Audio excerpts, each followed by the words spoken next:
वळूयात अन्य काही अशाच बातम्यांच्याकडे।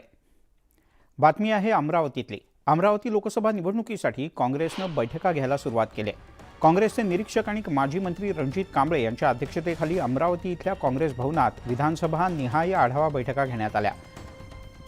महाविकास आघाडीने काँग्रेससाठी अमरावती लोकसभा मतदारसंघ सोडावा अशी मागणी यावेळी करण्यात आली।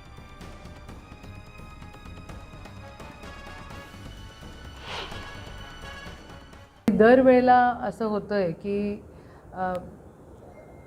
सहकारी पक्षाला आम्हाला ही सीट सोडावी लागते आणि मग त्यांच्याकडनं माणूस इथून किंवा व्यक्ती इथून लोकसभेमध्ये निवडून जातो आणि निवडून गेल्यानंतर त्या ठिकाणी जसं सहकार्य आम्हाला करायला पाहिजे तसं होत नाही। अमरावती जिल्ह्यामध्ये काँग्रेसचं या ठिकाणी वर्चस्व आहे हे आपल्याला सगळ्यांना माहिती आहे आणि म्हणून आमचा अट्टहास आहे यावेळेला सगळ्यांचा की आपण आमच्यासाठी ही सीट अमरावती लोकसभेची सोडल्या गेली पाहिजे।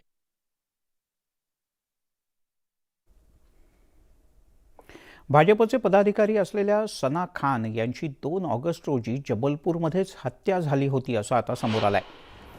अमित साहू सोबत भांडण झाल्यानंतर आरोपीने सना खान यांच्या डोक्यावर रॉड मारला आणि त्यात सना खानचा मृत्यू झाला।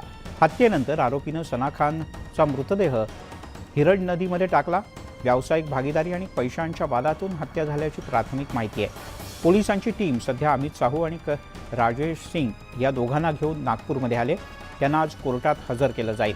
भाजप अल्पसंख्याक मोर्चाच्या पदाधिकारी असलेल्या सना खान 10 दिवसांपासून बेपत्ता होत्या। यानंतर गुरुवारी मानकापूर पोलीस स्थानकात आरोपी अमित साहूच्या विरोधात अपहरणाचा गुन्हा दाखल करण्यात आला होता। अमित साहूला पोलिसांनी जबलपूरमधूनच अटक केली आणि आता पोलिसांकडून अधिक तपास सुरू आहे।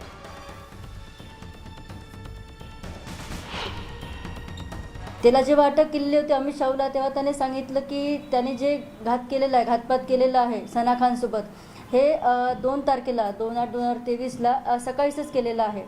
सकाळी ती आली, त्यांच्या दोघांमध्ये वाद झाल्यावर त्याने रॉड मारला तिला तिथेच आणि ती जागेवरच गेल्याचं असं त्याचं म्हणणं आहे।